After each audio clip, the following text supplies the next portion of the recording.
Foam sa Valenzuela, aabot sa 25 milyong piso ang halaga ng napinsala. Si Rida Reyes, Nakaleto 24. Sa kahabaan pa lamang ng North Luzon Expressway, kita na ang kapal ng usok sa nasusunog na pabrika sa Paseo de Blas sa Valenzuela.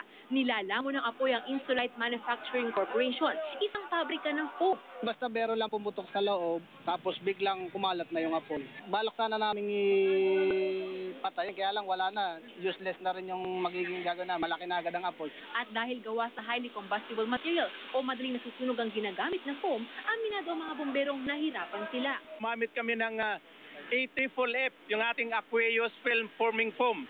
Dahil sa ganun, ito yung removal of oxygen na para mapabilis natin ang sunog. Kaya gumamit tayo ng chemicals. Umabot sa Task Force Bravo ang sunog. Makalipas ng isang oras, idineklarang fire under control. Dakong 10:45 na umaga tuluyan itong naapula. Sa inisyal na pagsisiyasat, nagsimula ang apoy sa storage area kung saan nagkaroon ng tripping ng kuryente mula sa isang makina. Umabot sa 25 million pesos ang naitalang halaga ng pinsala. Wala mga nasaktan.